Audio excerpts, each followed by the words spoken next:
Pregunta la Uninter que si ya podemos comenzar. Sí, ya.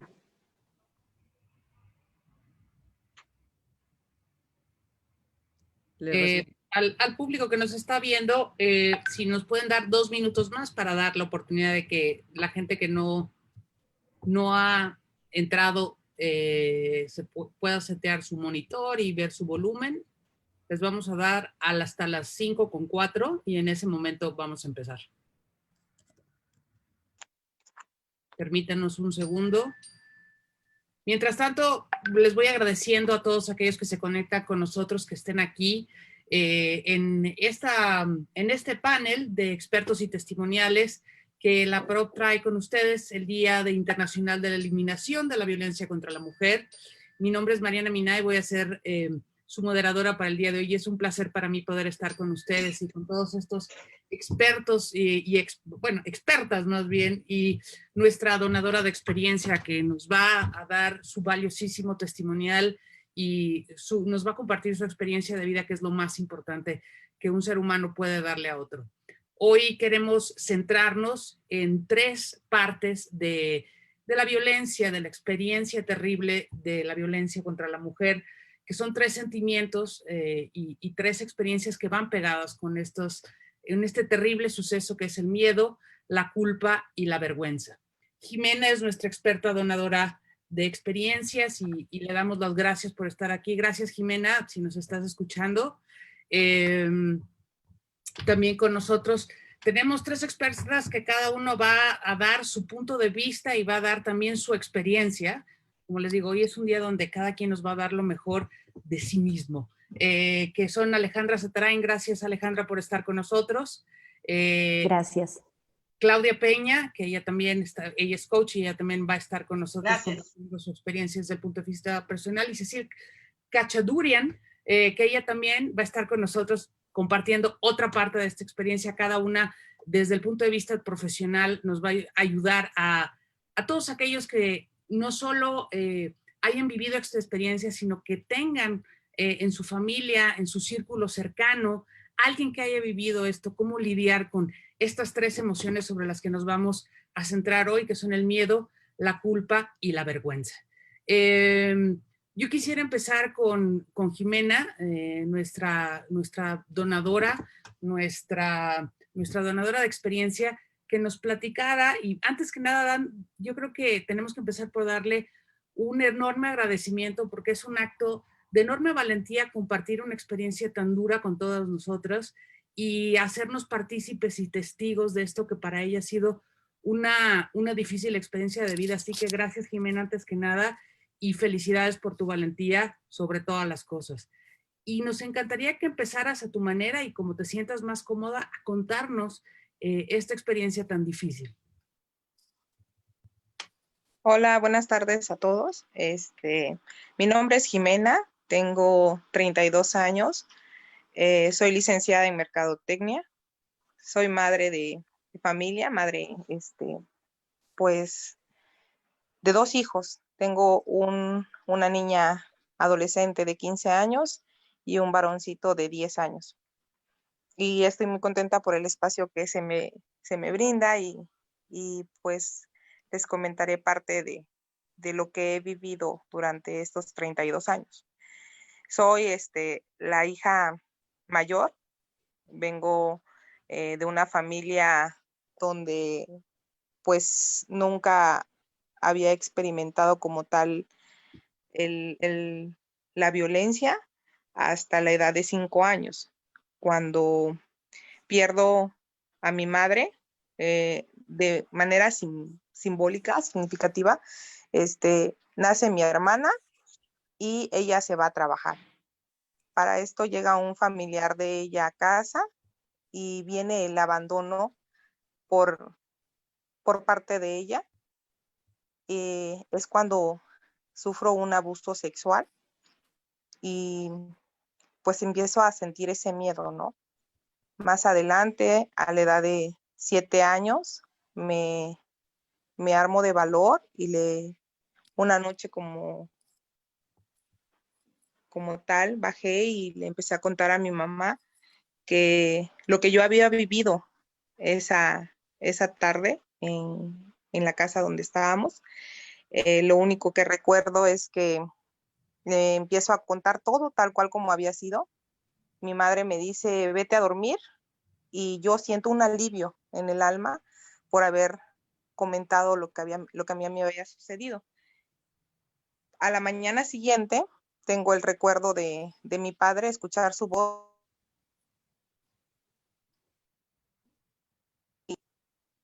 Lo que hace, lo que hace él es dar un portazo y me siento aliviada y protegida, pero con el pasar del tiempo me doy cuenta que no pasa nada, pues no me di cuenta por la edad que yo tenía de lo que ellos hicieron respecto a lo que yo había dicho. Cuando se rompe esa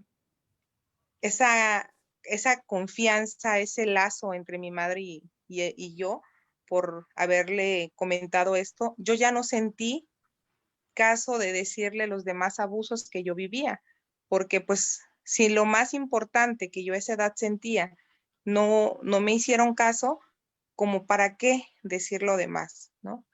Sigo viviendo abusos, soy una niña muy desarrollada, eh, por muchas personas sufría acoso, me violentaban mi cuerpo, me tocaban mis senos, eh, yo ya no decía nada. Sufro violencia en la escuela, pero desde que se rompió la comunicación con mi mamá, pues ya no le veía yo el caso de decir, llegaba un momento en creer que era yo la que provocaba, pero hasta el día de hoy me pregunto cómo una niña de 5, de 7, de 9, 11 años, que fueron los episodios que yo fui viviendo, puede despertar o incitar a ser violentada o a ser abusada.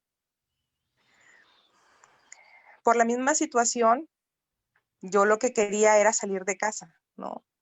Mis papás todo el tiempo estuvieron comprometidos con su trabajo, para brindarnos todo aquellos que ellos no tuvieron, y pues me vuelvo muy precoz. A la edad de 16 años, yo establezco una relación con un muchacho más grande que yo, y pues salgo embarazada, ¿no? Me caso porque desde el noviazgo empiezo a vivir violencia. Mi padre fue un hombre amoroso, jamás escuché un insulto de él hacia mi madre, mucho menos un empujón o una escena que yo tenga grabada en mi mente donde él le pegara o le insultara, jamás. Pero yo no podía decir lo mismo porque yo sí había sentido violencia desde muy pequeña, por fuera del seno familiar. Y me junto con esta persona y empiezo a vivir violencia. Él me empieza a golpear, a presionar psicológicamente, a decirme de que si no nos casábamos, pues él nos iba a ser responsable de la niña, y acepto. Me caso, me voy a vivir con ellos, caigo en un entorno completamente diferente al que yo venía viviendo, donde pues la mamá estaba en casa, el papá estaba en casa, los hijos, la bulla, el ruido, la convivencia familiar era algo que yo nunca había vivido en casa, ¿no? Porque mis papás todo el tiempo trabajando, nosotros fuimos criadas por personas que estaban a nuestro cuidado, y pues conozco la otra cara de la moneda, ¿no? La cuestión de esposa. Empiezo a vivir pues violaciones. Hoy en día sé que se llaman violaciones, porque el hecho que uno diga no quiero, no te obliga, o sea, no, el ser esposa no te da el derecho de intimar con tu pareja todos los días. Eres tú la que puede decidir si aceptar o no aceptar que se consuma el acto sexual. Y pues vivo violencia de esa manera. Llego a preguntarle a la que en su momento era mi suegra y a decirle que si era normal. Ella me comenta que pues así es, ¿no? Tú eres la esposa y te tienes que aguantar. Y yo le decía, pero ¿cómo es posible? Ellos son músicos y pues en el ambiente donde trabajan, pues es muy promiscuo, mucha infidelidad, muchas cuestiones de ese tipo. Y yo lo veía con el papá con el abuelo de mis hijos. Y yo le decía a la señora, ¿cómo usted puede esperar a que este señor venga alcoholizado, de saber con quién habrá estado y usted lo reciba como si nada? Y ella me dice de que pues nosotros estamos en casa, nosotros somos esposas y tenemos que soportar eso. Le pregunto a mi mamá cuando un día llegó pues toda dolorida y le digo, ma, ¿es normal? Y mi mamá me dice, pues que sí, ¿no? Que sí es normal, porque si tu pareja tiene ganas de intimar contigo, tú tienes que aceptar.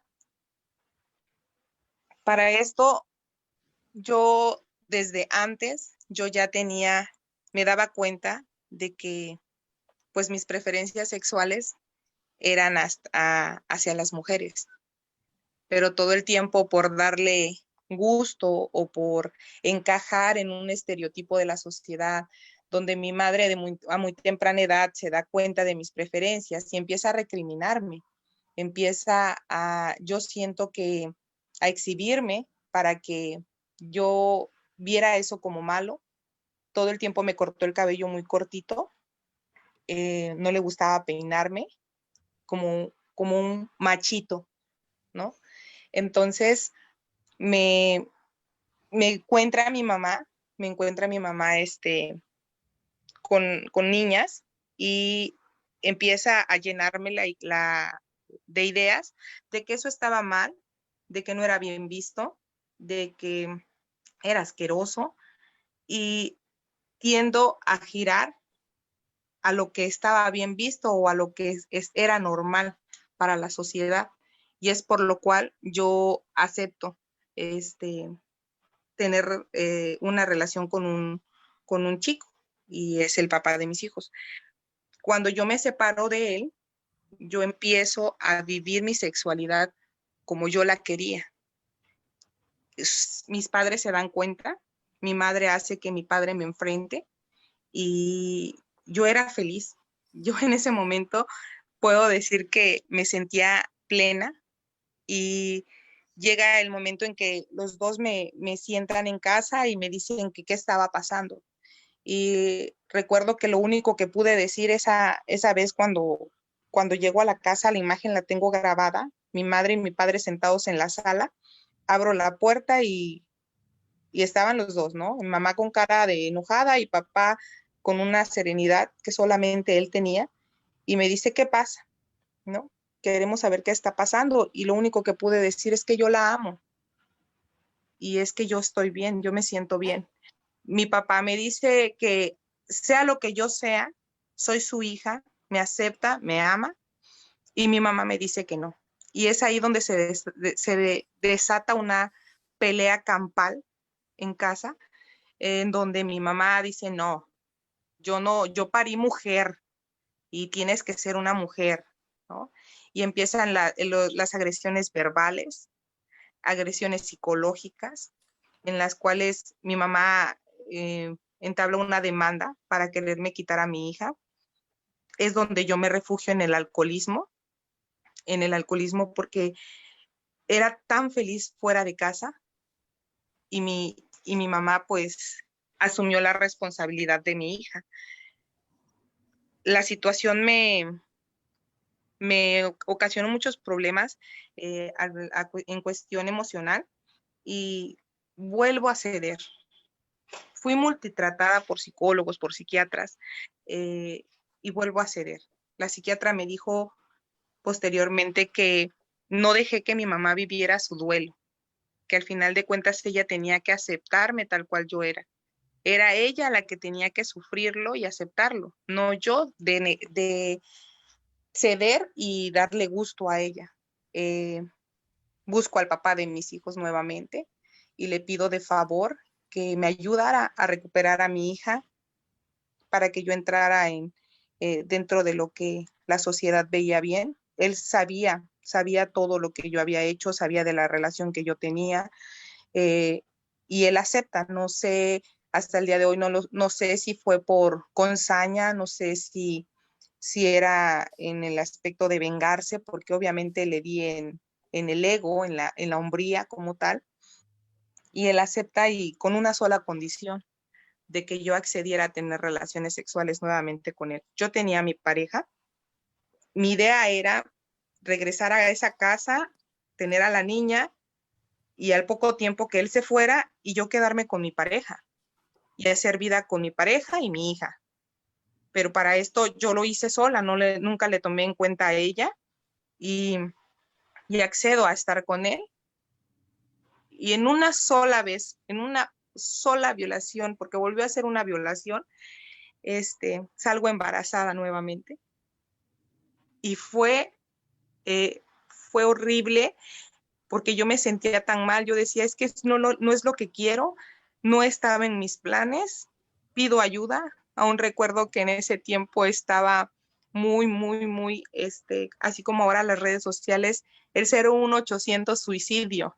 Y yo marcaba y decía, ¿qué hago? Y me decían que yo podía decidir, que estaba dentro del tiempo, interrumpir el embarazo, y no sabía qué hacer. Le pido de favor a mi mamá, a mi papá que me apoyara en eso, pero para esto yo ya había vivido un aborto estando con él. Estando con él, él me dice, tenía a mi hija 1 año, y me dice él de que no podíamos tener más hijos, que no podíamos con los gastos y todos éramos jóvenes. Y recuerdo que me dio unas pastillas para abortar y su mamá me preparó 2 litros de té de canela con no sé qué tantas cosas y me las tomé y me fui a casa. Efectivamente el producto pues se desprendió, se explotó en mi vientre y se complicó, ¿no? Estuve 2 días tormentosos con el producto con mi bebé, porque no es un producto, era mi bebé en mi vientre y yo no podía, viví violencia en el hospital, me exhibieron. Recuerdo que llegó la doctora que me recibió y me toca y me muestra la seña de las pastillas que yo me había introducido y me dice, aquí está tu chiste.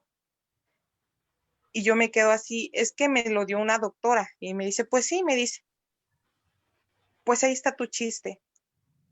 Y me dejan al lado de la sala de expulsión.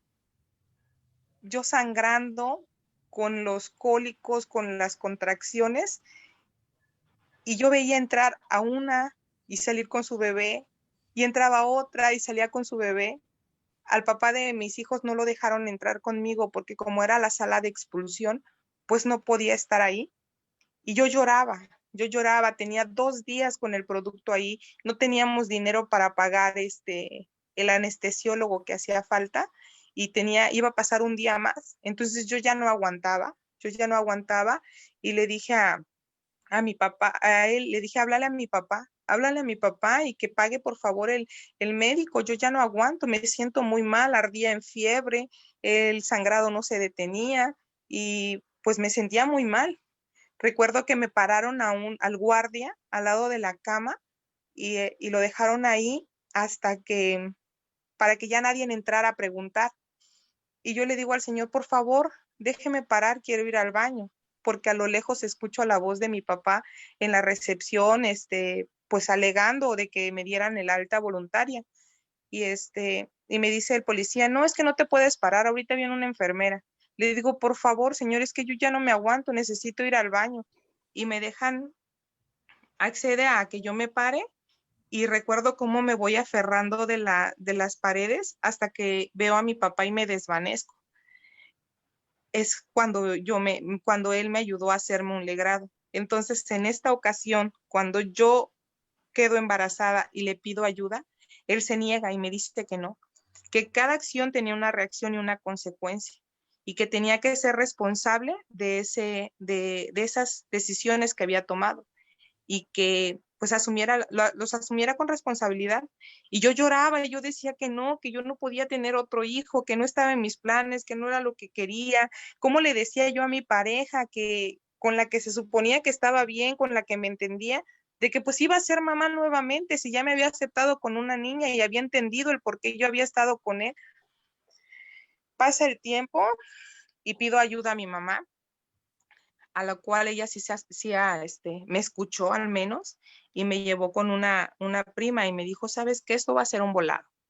Es una inyección de hormonas, si bien se pega o bien se desprende el producto. Y pues gracias a Dios, pues tengo a mi hijo, ¿no? Tengo al único varón de la familia, y es muy difícil darse cuenta de las malas decisiones que hemos tomado. Yo no aguanto mucho tiempo con esta relación después de lo que pasó. Yo sabía y tenía muy, muy definida mi sexualidad, y a los 6 meses yo lo corro, gracias a Dios. Durante todo el embarazo de ese bebé, pues fueron prohibiciones, ¿no? No podía él intimar conmigo porque el primer trimestre fue amenazas de aborto. El segundo trimestre, salmonelosis. El tercer trimestre, el bebé presentó bradicardia. Entonces, durante todo el embarazo, él no pudo intimar conmigo y pues yo estaba tranquila. Posterior de eso, pues nace el bebé y pues también, ¿no? A cuidarse para no intimar. Yo lo que menos deseaba era que él me tocara. Pasa el tiempo y a los 6 meses yo me armo de valor y le digo que me deje y me hago responsable de mis hijos. Hoy en día, después de tantas cosas, mi papá fallece, somos sobrevivientes de COVID. Él hace 4 meses fallece por COVID. Y yo me sentía muy bien porque tengo 8 meses que inicié una relación con una persona de mi mismo sexo, donde mis hijos lo saben, donde yo tenía planes de platicarlo con él, de que él estuviera enterado de que pues al fin di el paso y no me interesaba lo que la gente pensara, no me interesaba lo que mi mamá pudiera decir de mí. Y en ese proceso, pues mi papá fallece, ¿no? No me dio tiempo de externárselo. Y hoy en día, pues mi mamá se tuvo que ver obligada por la decisión, por la situación de aceptarlo, ¿no? No pregunta para no recibir respuestas, pero mi pareja, pues, vive con nosotros, convive con mi mamá, y pues hoy en día me siento realizada, me siento plena, me siento tranquila porque pues tengo a mis hijos, ¿no? Y siento que si se me ha dado esta oportunidad de vida, de esta enfermedad tan fea, pues es para hacer las cosas bien, y es los que le puedo compartir a ustedes. Muchas gracias. Jimena, muchísimas gracias. Gracias con el valor que te ha caracterizado durante toda tu experiencia, por haber compartido pues lo que fue historia tras historia de supervivencia. Creo que como experta donadora de tu experiencia, nos has regalado pues esperanza, de que hasta en lo más oscuro hay una parte de todos nosotros que puede salir adelante. Y con esa experiencia quisiera pasar y darle pie a nuestra primera experta clínica, que es Alejandra Zatarain, que nos hable del miedo y cómo en esta experiencia empezamos con este sentimiento del que también habló muy claramente como primer sentimiento Jimena. ¿Cómo entra el miedo dentro de esta experiencia? ¿Qué provoca y qué desencadena para después pasar a las siguientes experiencias y sentimientos que se van desencadenando a partir de lo que nos acaba de contar Jimena? Alejandra Zatarain, entre otros muchos talentos, igual que nuestras expertas, es psicóloga transpersonal, es programadora neurolingüística, psicoterapeuta cognitivo-conductual, terapeuta racional emotiva y orientadora de filosofía pitagórica. Gracias, Ale, por estar con nosotros, y adelante. Muchas gracias, querida. Gracias.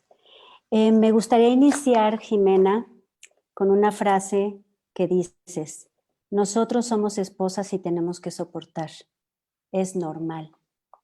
Es esta violencia consentida por sistemas familiares.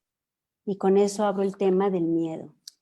El miedo, voy a hacer una diferenciación del miedo como una respuesta de supervivencia que la tenemos todos, lo vivimos porque forma parte de nuestro sistema neurológico, está en nuestro cerebro reptiliano, donde nos ayuda a la supervivencia inmediata, y también está la respuesta de miedo en nuestro cerebro límbico, que es el que maneja las emociones y las respuestas a través de la amígdala, que está a cargo de la respuesta del miedo, de la rabia, del instinto de supervivencia.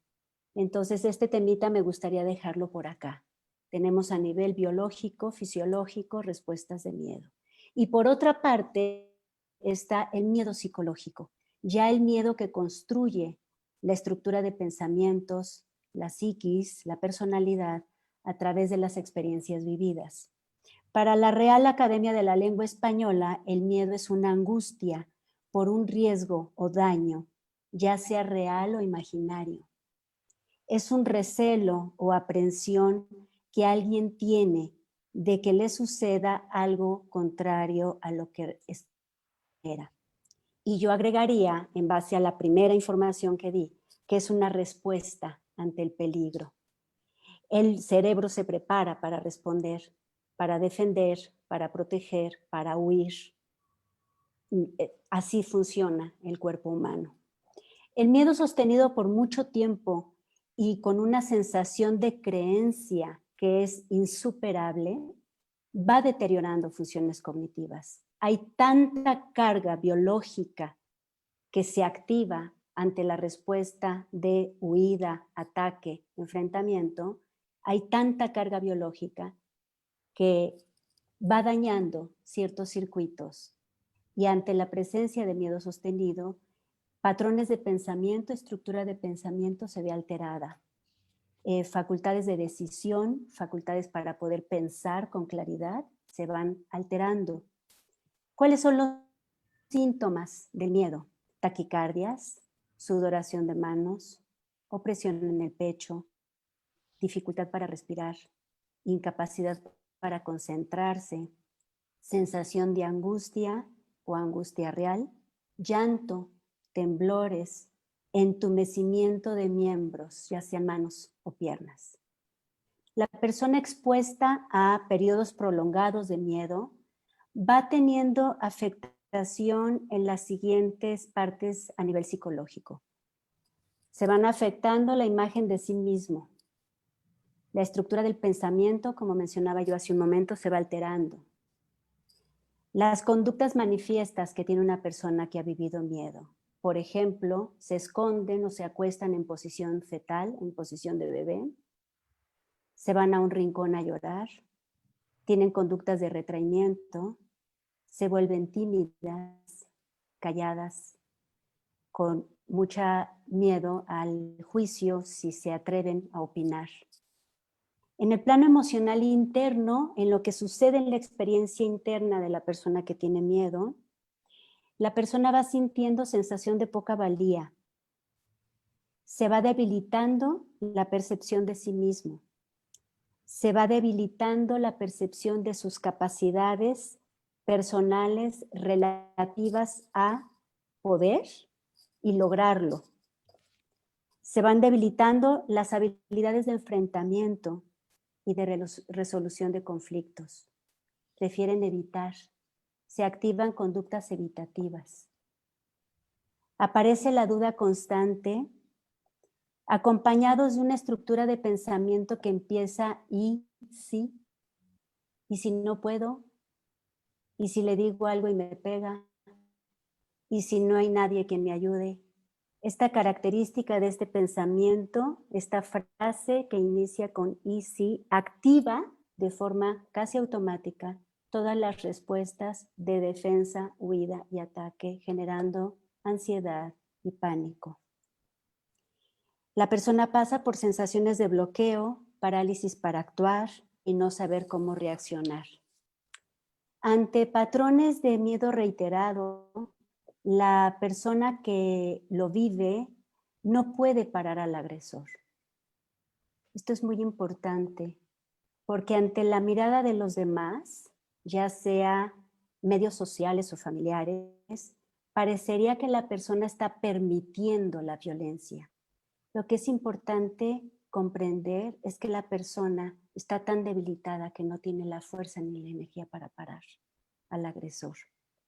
Situaciones recurrentes de violencia, conductas de sometimiento, patrones de pensamiento complejos se van retroalimentando por otras emociones aún más complejas que hacen acto de aparición, que son la culpa y la vergüenza. Estos patrones de pensamiento y estas conductas de miedo pasan por dos partes muy importantes a mencionar. Una de ellas es el aprendizaje. No es el caso de Jimena, que nos manifiesta que en su casa no sufrió directamente por sus padres violencia, pero sí por una persona que llegó ajena al sistema familiar. Estas conductas y patrones de pensamiento entonces se van aprendiendo, que es el aprendizaje vicario, que se aprende a través de la observación. Y el otro es el condicionamiento, que va generando en la persona conductas adaptativas o desadaptativas en su vida. Es decir, a corta edad, la mayoría de las personas que pasan por estas situaciones han vivido situaciones de maltrato, han vivido situaciones de abandono, los papás salen a trabajar, como sí es el caso que le pasó a Jimena, han vivido situaciones de abuso físico o psicológico, han vivido patrones de conductas pasivo-agresivas de las personas que viven cerca o con ellos. Por ejemplo, una conducta pasivo-agresiva es que te ignoren, que no te volteen a ver, o que te manden con la mirada, sin decirte una palabra, pero con toda la energía de violencia. Sintetizando toda esta información que acabo de decir, llevándolo al tema que hoy nos ocupa, les puedo decir que hemos vivido sociedades neuróticas. Se han desarrollado sociedades neuróticas, con familias disfuncionales, que actúan moldes y patrones sistémicos familiares arcaicos y que van dejando huella en el inconsciente, dando el siguiente fenómeno. Aparecen dos figuras, autoritarismo y sometimiento, o lo que más comúnmente ahora se llama es víctimas y perpetradores. Estos moldes han nutrido a sistemas patriarcales, no nada más en México, en donde la máxima autoridad se le atribuye al hombre, con el respectivo derecho a aplicar medidas que él considere necesarias para preservar su autoridad y conservar la posesión de la mujer y la unión familiar fundamentada en el miedo. En la narrativa de Jimena, ella nos dice cómo su suegra es cómplice, es consciente de la violencia del marido, por ejemplo. Ahí se está viendo muy claramente cómo este sistema patriarcal está retroalimentado por el mismo sistema familiar. Como consecuencia de prolongados periodos de miedo sostenidos, las personas llegan a desarrollar diversos trastornos psicológicos, como son trastornos de ansiedad, ataques de pánico, fobias, trastornos obsesivos compulsivos, trastornos de personalidad diversos, adicciones. Por otra parte, yo he observado en la práctica de la clínica que aunque la persona no haya vivido en un medio ambiente, en un sistema familiar de maltrato o de violencia, terminan vinculándose algunas personas con maltratadores de alto rango. Estos maltratadores de alto rango pueden estar cursando por trastornos de personalidad y me gustaría mencionar el trastorno psicópata. Los psicópatas tienen las siguientes características. Se presentan como el príncipe azul. Son altamente seductores, son románticos, son conquistadores, van a la casa de su presa y una vez que la tienen hipnotizada, comienzan a ejercer manipulación, chantaje, conductas pasivo-agresivas, control, sometimiento y violencia física sin dejar rastro. Estas psicopatologías, que también son muy frecuentes, pero que serían tema de otro programa, tienen una gran habilidad para ir enganchando y seduciendo. Anulan la personalidad de su pareja hasta un sometimiento total. La pareja anhela el amor del príncipe, del seductor, y cree en la promesa de voy a cambiar. Y es ahí donde se ven atrapadas en un círculo vicioso de seducción y violencia. Ale, quiero interrumpirte ahí porque creo que también es muy importante, además de reconocer al perpetrador, creo que para meterse en el círculo vicioso del perpetrador hay que tener o hay que sentir la culpa de la que nos va a hablar Cecil, porque el perpetrador tiene que encontrar un ángulo, tiene que encontrar una debilidad, tiene que encontrar, como los buenos boxeadores, Así un lado es. flaco. Y creo que la culpa es ese lado flaco. Y ahí me gustaría introducir a Cecil Cachadurian, que es... A Claudia va a hablar de la culpa. A Claudia. A Claudia, que va a hablar de la culpa. Ella es coach ya de muchos años, que pues me encantaría, Claudia, que mucha gente esta palabra la tiene como muy confundida y muy, creen que es todo y nada. Entonces, me encantaría que en un breve resumen, porque tu currículum es larguísimo, le dijeras a la gente qué hace una coach. Bueno, un coach acompaña a las personas en sus procesos de vida, les ayuda a descubrir sus habilidades para seguir adelante, para hacer un cambio en su vida.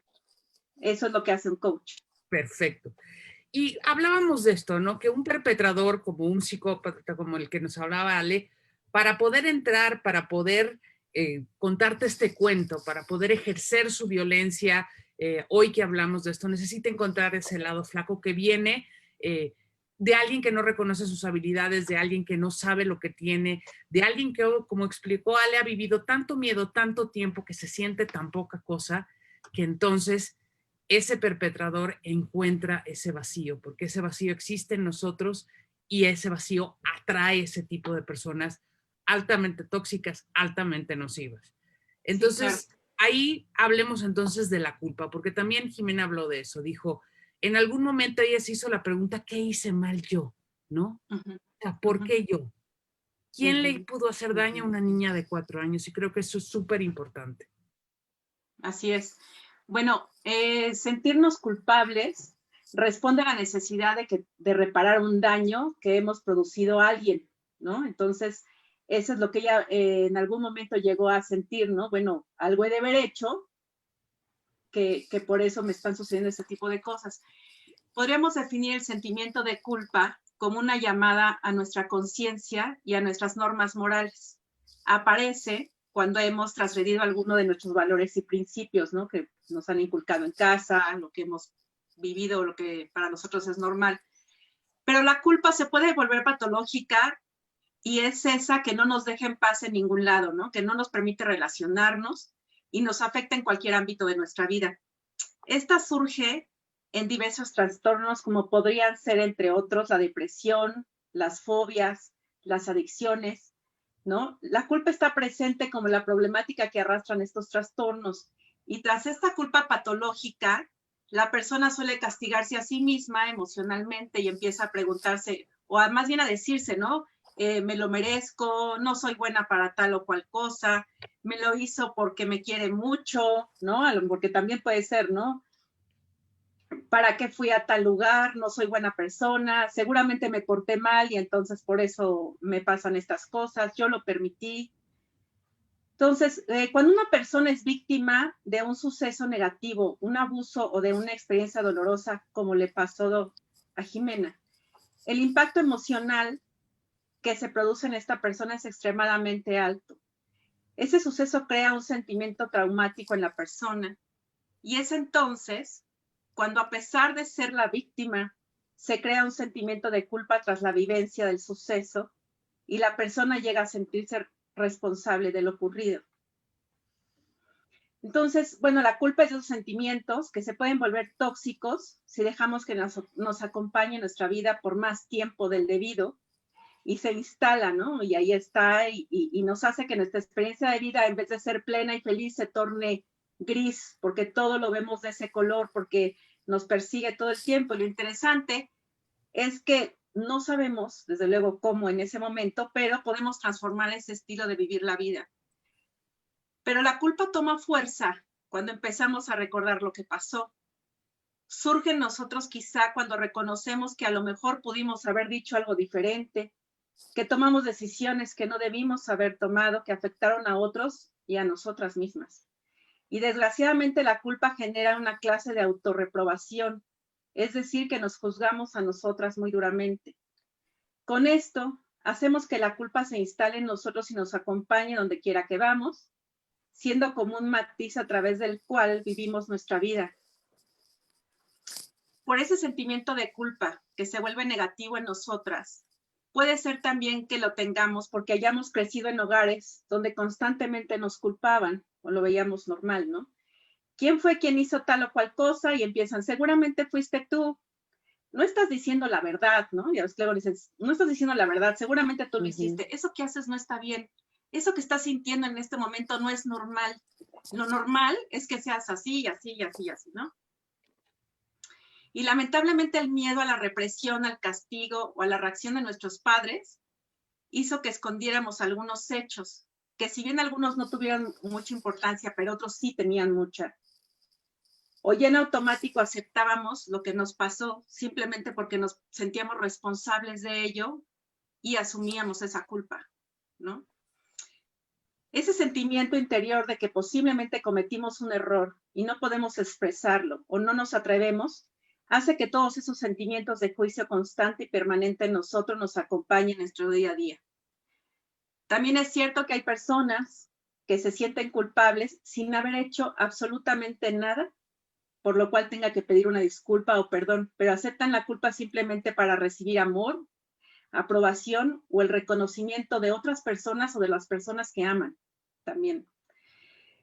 Ese sentimiento de culpa está ligado al resentimiento, nos vuelve sensibles, nos volvemos susceptibles de interpretar de mala manera el comentario o la actitud, el comportamiento de las personas a nuestro alrededor cuando se atreven a opinar sobre nuestra vida, ¿no?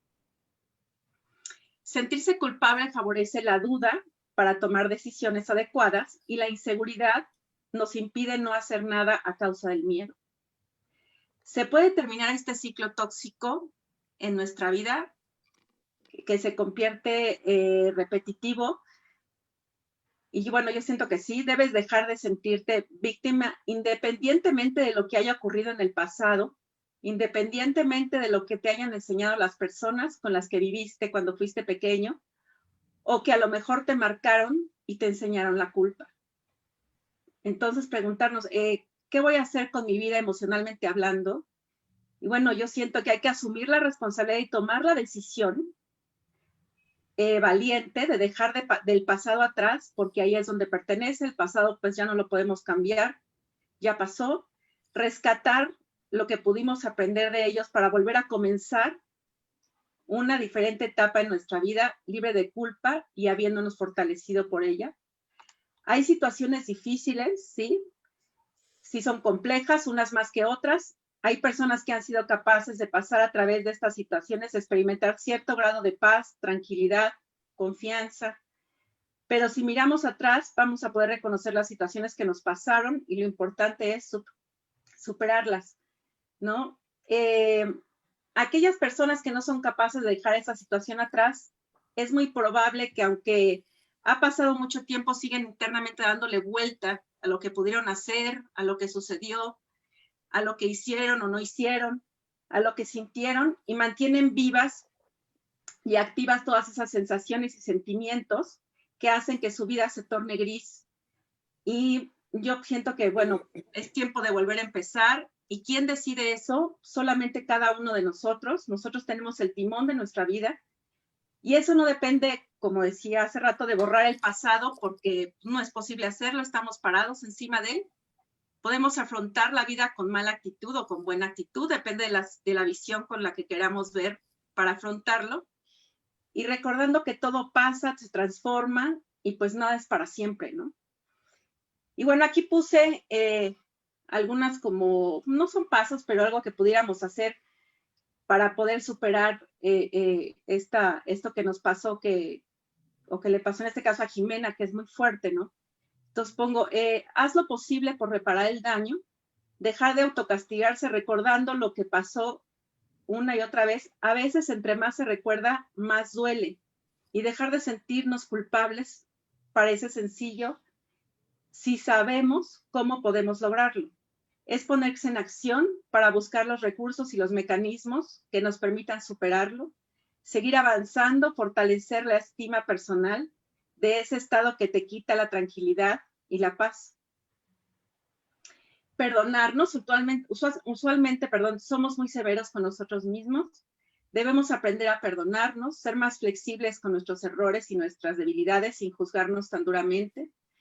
Ya no podemos cambiar lo sucedido, pero sí podemos estar atentas y concentrarnos en el presente, aceptar las cosas como son, entregar lo mejor de nosotras para sentirnos orgullosas, tranquilas y sin culpa.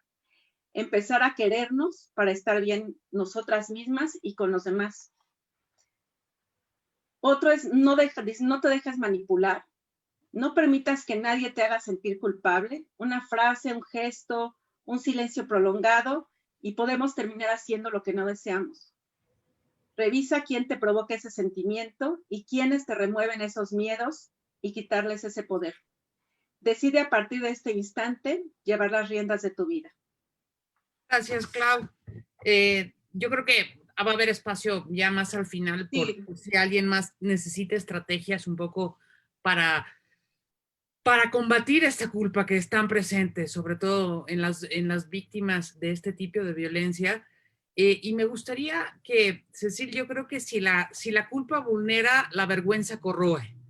Yo creo que al final del día, dentro de esta terrible experiencia que es la violencia, sobre todo en las mujeres, lo que hace la vergüenza es corroer y disminuir y sumarse o subirse en los hombros de la culpa para como nos hizo ver Jimena, negarse a uno mismo y tomar decisiones desde esa vergüenza que quizás no sean las mejores, pero me encantaría que tú, que eres una mujer que, digo, hoy tenemos un trío de mujeres que bailan, cantan y todo lo hacen bien, presidenta y fundadora de Vincalma, Fundación Pro Vincalma, terapeuta de abrazo y de contención, del abrazo de contención, facilitadora de constelaciones familiares, coordinadora y facilitadora de cursos y talleres de desarrollo humano, especialista en adicciones. Cecil, por favor, háblanos de este corrosivo tan peligroso que es la vergüenza. Gracias a Alejandra y a Claudia. Y sobre todo gracias a ti, Jimena, porque de verdad que cuando te escuchaba me sentía tan identificada contigo, tan conectada con esta... porque lo iba sintiendo en el cuerpo, ¿no? Como este sentimiento muy profundo que tiene que ver con una sensación de que soy insuficiente, todo lo hago mal y de alguna forma yo soy responsable o culpable de todo esto que me pasa, ¿no?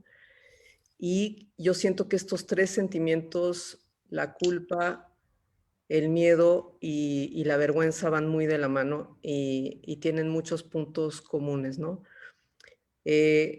Jimena, también me sentí mucha alegría de saber que habías logrado de que estás con la pareja que quieres estar y que tienes la posibilidad hoy, como lo estás haciendo y como nos lo mostraste, y me encanta, y es un testimonio que creo que es suficientemente poderoso, más que lo que yo pueda decir, que al atreverte a hablar estás rompiendo con la vergüenza, es decir, estás quitándote la posibilidad de separarte de ti misma, que creo que es entonces lo que más nos daña. Muchas gracias.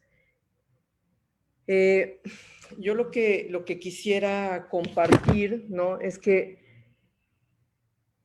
la vergüenza, no conozco a nadie en mis años de trayectoria, no conozco a nadie que no haya sentido una profunda vergüenza. Y tiene que ver con una dificultad profunda de aceptar quiénes somos y una creencia que emana de ahí de que soy insuficiente para responder a lo que esperan de mí. Y entre más experiencias dolorosas y violentas yo experimente, más vergüenza voy a sentir voy a sentir.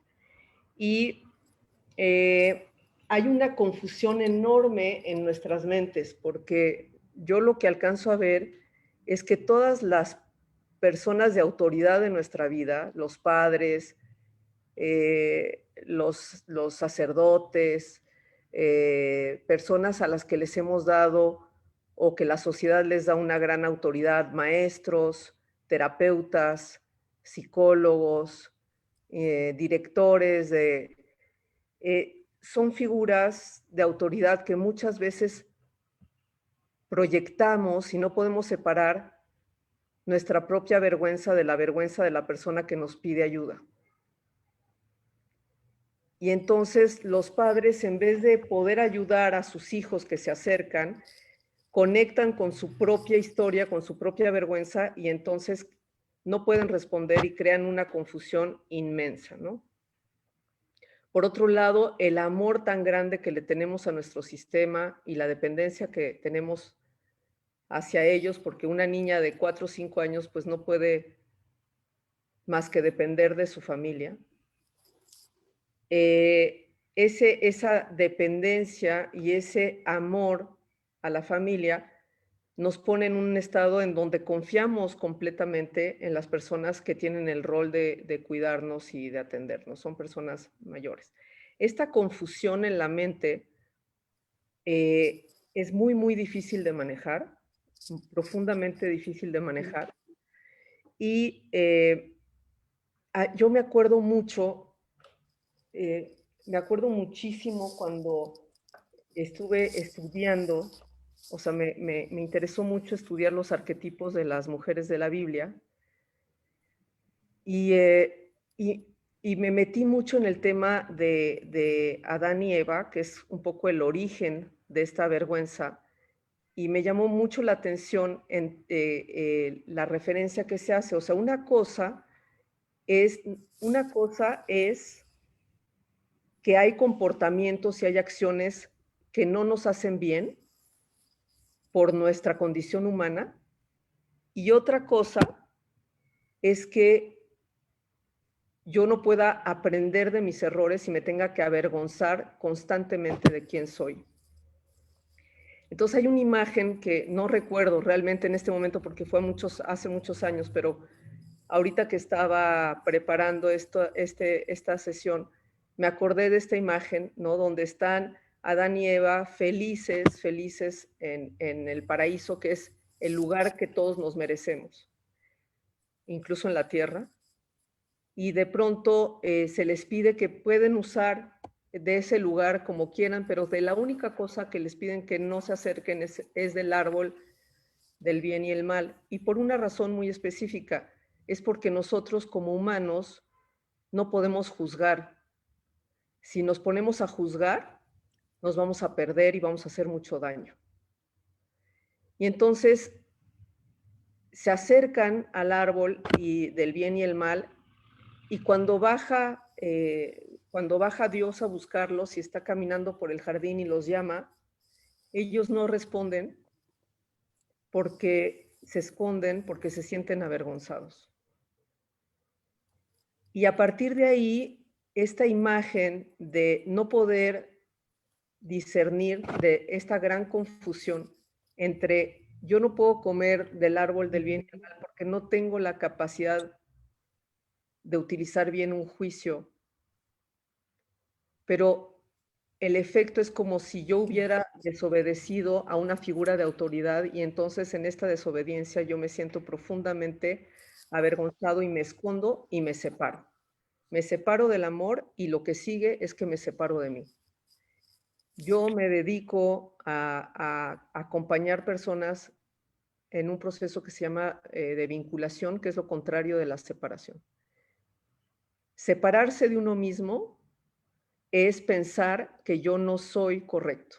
Y no soy correcto en función de quién, de a la figura de autoridad que yo le di el poder.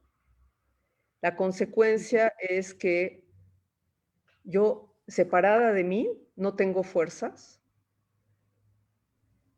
desconfío de lo que siento, no puedo poner límites, pierdo completamente mi poder, me debilito totalmente y tengo el sentimiento de que es tan fuerte la vergüenza que estoy absolutamente segura de que todo esto me pasó porque yo estoy mal hecha.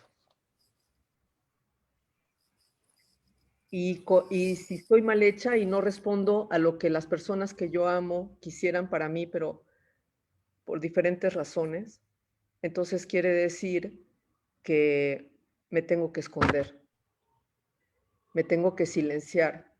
Y muchas denuncias no se hacen por esta vergüenza profunda, por este sentimiento. Y muchas relaciones de pareja, o sea, a mí me impresiona en mi trayectoria ver cómo mujeres que visiblemente se ven muy, muy poderosas y tienen puestos de poder muy grande, en las noches están siendo violadas y violentadas, ¿no?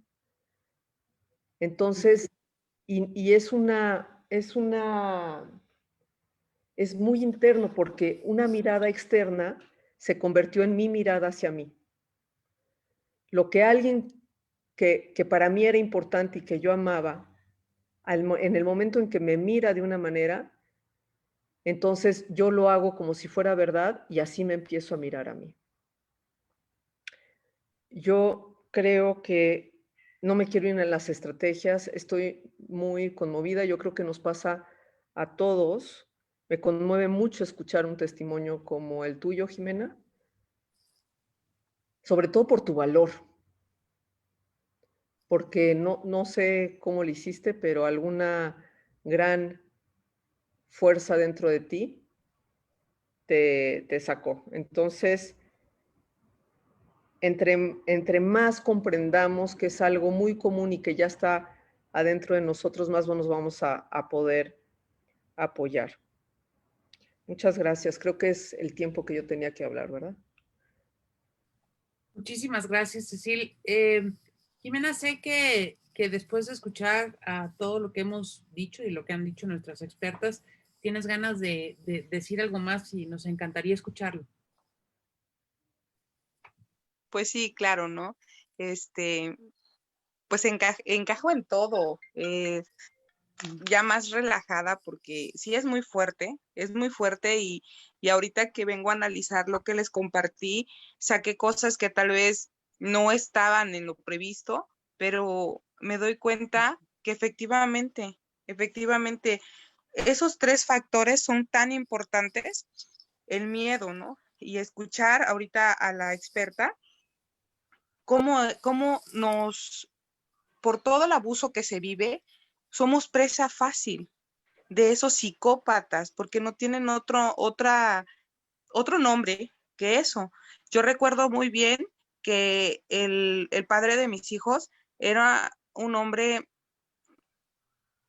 muy malo, muy malo y muy listo, ¿no? Porque me golpeaba en el estómago para no dejarme marcas, para que supiera o yo no pudiera demostrar. Sí había moretones en los brazos, pero uno por la vergüenza empieza a justificarlo, y como lo vemos en la tele, en los comerciales, ¿no? Donde está la violencia, me golpeé con la puerta, no sé, me caí, empezamos a justificarlo, pero es por ese miedo, porque dices, si yo hablo, me va a ir peor, ¿no? ¿Cómo vuelves a ataques de ansiedad, de pánico? Yo ayer que tuve un espacio con las expertas, yo comenté que esta vez es la única vez en mi vida que he tenido el cabello tan largo como lo traigo ahorita. A ojo de muchos, pues está corto, ¿no? Pero para mí es larguísimo.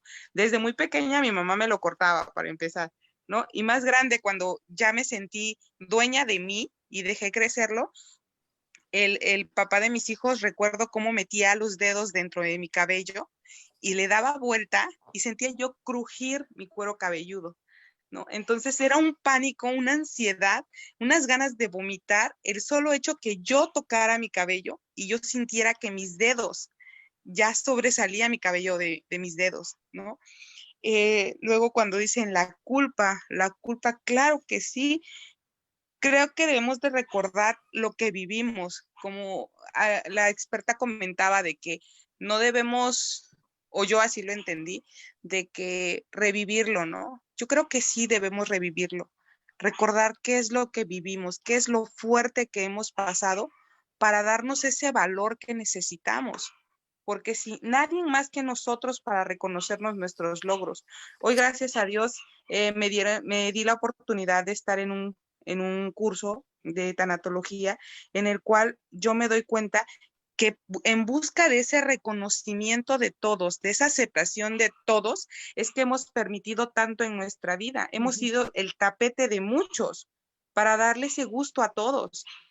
Y hoy creo que sí es permitido darnos cuenta de dónde estuvieron esos daños, de revivir esos momentos. Y, y como decían también, la vergüenza es muy fuerte. Y hoy en día me doy cuenta de que esa vergüenza viene de nosotros, porque si nosotros no nos aceptamos desde un principio, ¿cómo pudimos haber aguantado tanto? Si nosotros hubiéramos defendido lo que éramos o lo que deseábamos desde un momento o desde un principio, pues no hubieran pasado tantas cosas. Hoy lo único que me pongo a analizar, independientemente de lo que yo haya vivido, es el daño que le he causado a tanta gente en busca de esa estabilidad que yo no aceptaba. ¿Cuántas personas salieron lastimadas? Porque sí fui víctima, pero también fui victimario. También tuve que haber dañado a alguien por todo lo que yo viví. Y hoy estar en paz, en tranquilidad, en armonía, es muy difícil. Es muy, muy difícil porque tenemos todavía esa lluvia de ideas, ese torbellino de emociones en el cual nos damos cuenta de todo lo que hemos vivido. Y estoy muy, muy contenta de escuchar todo esto y de verlo ya desde otro punto, ¿no? Yo creo que en algún otro momento, si yo lo hubiera compartido, estaría en un mar de lágrimas y tal vez no quisiera ni salir a la calle porque sintiera que todos saben que soy yo, o tengo el cartel de que pues yo fui presa, ¿no? Gracias, Jimé, y gracias porque con tu testimonio y con lo que nos estás agregando en este momento, Jimena, como que le das mucho más sentido a todo lo que nos acaban de comentar nuestras expertas. Y como te digo, yo también quedé muy conmovida de tu testimonio. Creo que a todas nos tocaste algo muy especial, ¿no? A quien ha vivido y no ha vivido violencia, siempre podemos relacionarlos desde el punto de vista femenino con tu testimonio, porque pues hay mucho dolor y hay sentimientos que son comunes a la experiencia humana. Y si te parece, me encantaría que hay algunas preguntas del público a las cuales nos están pidiendo que si nuestras expertas pueden. Se te fue el sonido, Mariana. Mariana, tu micrófono. Ahí está. Permítanme accesarlas.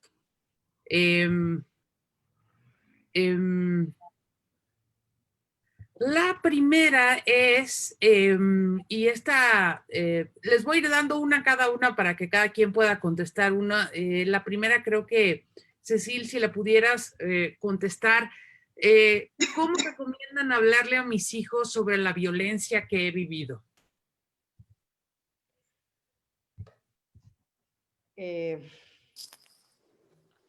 Depende de la edad del hijo, pero yo creo que lo más importante para que la forma en que hablemos de la violencia que hemos vivido a nuestros hijos o que nuestros hijos puedan experimentar es desde un lugar de mucha honestidad y adecuado a sus palabras, o sea, a su lenguaje según la edad que tengan.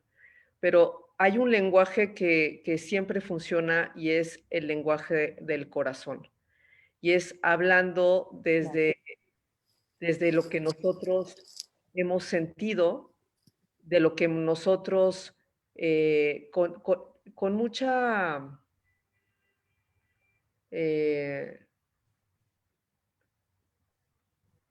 con mucho corazón, digamos, yo desde muy chicos mis hijos, yo les hablé de toda la violencia que yo había vivido en sus palabras, ¿no? Y cuando yo les hacía un daño, yo me acercaba y simplemente así les decía, ¿no? Les decía que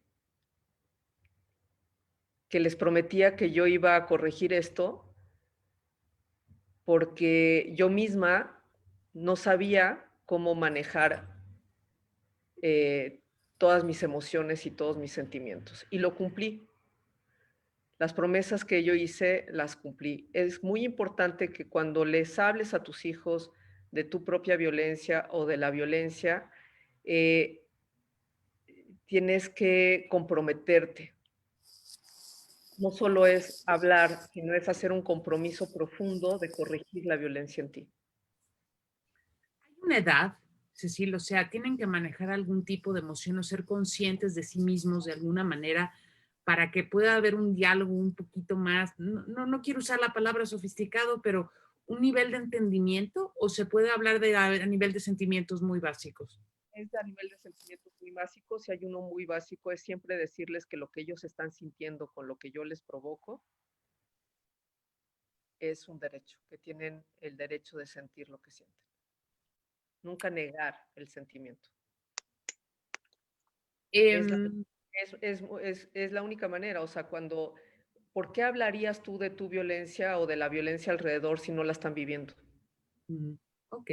Entonces, cuando la están viviendo es reconocerles que ellos tienen todo el derecho de sentir lo que están sintiendo, para empezar. Y esto es muy complejo, es muy, muy complejo.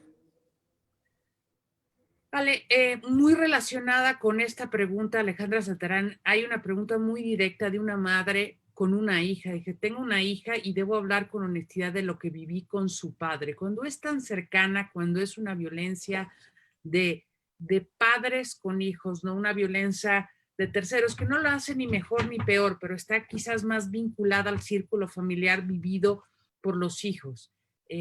¿Cómo se habla a ese nivel de esa violencia? Un poco retomaría lo que dice Cecil del lenguaje del corazón, desde el corazón. Y desde la mirada interna, la mamá, para poderlo compartir, me encantaría que ya hubiera un recorrido interno logrado para poder decir, esto se soluciona así y cura el sistema familiar. Hablar de la verdad cura el sistema familiar. Empoderar a la mujer, no me gusta la palabra empoderar, pero diría yo, ayudarle a la niña a reconocer como su potencial profundo, sus posibilidades verdaderas, existentes dentro de ella para poder parar el maltrato, para poder hablar de estos temas. Es un tema, desde mi punto de vista, que, como decíamos en mi intervención, Cecil también lo comentó, el tema es sistémico. Entonces, es un tema que necesita un abordaje para regresar el orden del amor al sistema familiar, para curar estas heridas. Y la única forma que se hace es desde el corazón, con la verdad y con la posibilidad, la mirada de la mamá, logrando que en su intervención va a lograr aportar sanación al sistema familiar. Tal vez no, yo tal vez diría que no encasillar al perpetrador como el gran malvado, porque eso separaría, y no se trata de separar. La solución no está en enfrentar y separar. La solución está en regresar a mí, recuperar mi fuerza, como lo hizo Jimena. Yo ayer le pregunté a Jimena, Jimena, ¿tienes fe? Me contestó que sí. Jimena está resuelta porque tiene fe, porque tiene fuerza. Desde ese lugar, ella necesita tocar esas bases sólidas, esas virtudes ya instaladas en su corazón, la fe, la fuerza y la libertad, y poder decir, la violencia se detiene así. Para mí, Jimena es admirable, es un caso de triunfo, de supervivencia y de triunfo, y son estas virtudes las que necesitan ser transmitidas al sistema familiar.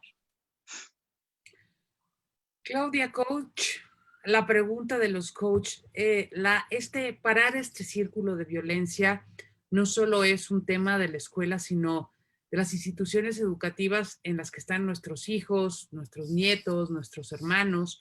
Y hay una pregunta de nuestro público que dice, ¿qué podemos hacer como institución educativa para disminuir la violencia? ¿Cómo se coachea una escuela completa para educar a la no violencia a estos niños y a estas niñas también a defenderse de esta violencia de las cuales pues sabemos que son víctimas a veces de maneras muy sutiles, porque creo que es muy importante decir que no siempre son los golpes y no siempre son los gritos. Hay maneras de violencia muy sutiles pero muy dañinas. Entonces, ¿cómo coachar como institución educativa no solo a resistir, a no permitir la violencia, a hablarla, a superarla y a combatirla? Es muy importante en las escuelas, desde mi punto de vista, que siempre estén al servicio de están muy al pendiente de los niños, que ya lo hacen actualmente, porque ya ves que empezó esto del bullying. Entonces, ya todas las escuelas tienen psicólogos que están al pendiente de los alumnos para hablar, de hecho, hablan con ellos, les dan pláticas en general a los salones y todo esto. ¿Para qué? Para que sepan que es, por así decirlo, lo normal, que no es normal que seas violentado ni física ni emocionalmente, la forma en que te hablan en casa o te habla un compañero, la forma en que eres tratado. Entonces, que se sientan, tengan personal especializado, en este caso psicólogos y psicólogas, para que puedan generar en los niños la confianza para acercarse a ellos y explicarles qué es lo que está pasando, ¿no? Cómo se sienten. Y esto es dando seguimiento puntual y nunca negar el sentimiento del niño o del joven o del adolescente, ¿no? También estas escuelas, tener esto que llaman escuela para padres o que tienen pláticas para los papás, para también sensibilizar a los papás, ¿no? De lo que está pasando en las escuelas y de lo que están viendo que sus hijos comentan o sienten, para que también estén conscientes de qué es lo que está pasando con sus hijos, porque a veces lo ignoran, porque los niños les tienen miedo a los papás y a veces son más confidentes de la psicóloga o de la maestra, ¿no? En la escuela. Entonces, es importante que una escuela tenga un equipo especial para detectar estos casos y darle seguimiento puntual. Pero creo que tocaste un punto muy importante que es, y creo que vale la pena hablarlo, es la normalización de la violencia. Desgraciadamente, en la sociedad en la que vivimos, por lo que se habla en las noticias, la línea de lo que es la normalidad, y por eso hablaba yo de la sutileza de la agresividad. Claro. Ahorita lo hablamos. Entonces, creo que es muy importante evitar esa normalización y degradar esa normalización. Claro, porque ¿sabes qué pasa?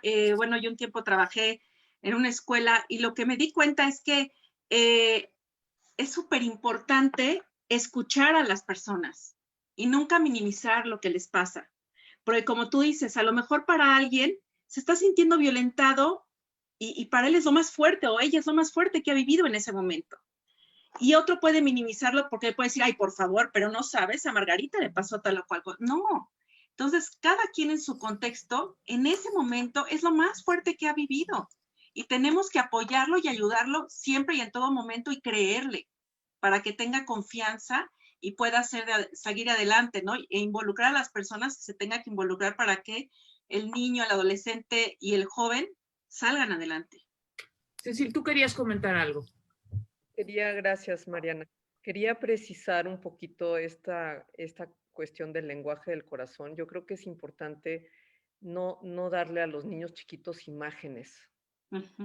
¿Sabes? Es muy importante que tu papá me hizo esto, o tu mamá me hizo esto, o mi abuelo me hizo esto, o el tío me hizo esto, porque no tienen las enzimas para poder digerir esta información y queda como un registro súper violento.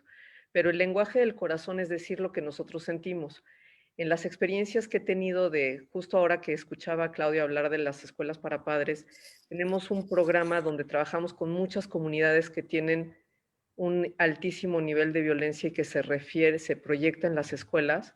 Logramos disminuir en muchas escuelas en 80% el nivel de la violencia dentro de la escuela entre los niños, trabajando solo con los papás. Y el trabajo que hacíamos con los papás era no hacerlos sentir culpables del mal manejo que tenían con sus hijos, sino de aprender a amarse a sí mismos y reconocer su propia historia, y la violencia, los índices bajaban a 80%. Claro. Entonces yo creo que el trabajo tiene mucho que ver con dejar de separarse, insisto con la palabra, separarse de nosotros mismos a través de la mirada ajena, ¿no? De que nos hace sentir siempre que estamos mal. Una de las cosas que más me apena de esta situación global en la que estamos viviendo, hoy la vergüenza está hasta en el hecho de tener COVID. La gente está avergonzada y es una pérdida total del poder personal. Claro. O sea, es a unos niveles y es una manera tan fácil de controlarnos y de quedar enajenados a través de sentir vergüenza de algo que es humano. O sea, estar avergonzados de nuestra humanidad es la mejor manera de generar una dinámica de violencia en el mundo insostenible. Qué importante lo que dices. Ale, aunado a lo que han dicho Claudia y sobre la normalización y sobre esta estructuración también a la hora de platicar con los niños sobre los límites y sobre lo que es normal y no normal, ¿no? Una de las preguntas de nuestra audiencia tiene que ver cómo es la violencia física que no deja rastro. Y creo que esto es muy importante. Hablábamos de las sutilezas, de lo que, porque muy poca gente, o sea, un moretón lo ves, un ojo morado lo ves, pero como nos decía Jimena, su pareja le pegaba en la panza para no dejar rastro. Y creo que esto es muy importante porque de ahí, de este tipo de violencia hay muchas mujeres afectadas. Entonces me encantaría que si puedes decir un poco de esto y hablar también de otros tipos de esas sutilezas que creemos que no son violencia, pero sí lo son. Sí, hablaba yo en mi intervención de la violencia pasivo-agresiva, que es tan sutil que muchas veces no se percibe como violencia y se pasa por alto porque los sistemas familiares están acostumbrados a dominar con la mirada, a devaluar con un gesto. Es decir, están marcados hasta en los gestos de los sistemas familiares o de la sociedad. Por ejemplo, una mujer que camina en la calle, ¿cómo la ven? ¿Cómo la voltean a ver cuando da la espalda? Eso ya es violencia. Jimena también nos compartió que su ex esposo la agarraba del pelo y le jalaba. Acá no se ve. ¿Quién va a revisar el cuero cabelludo?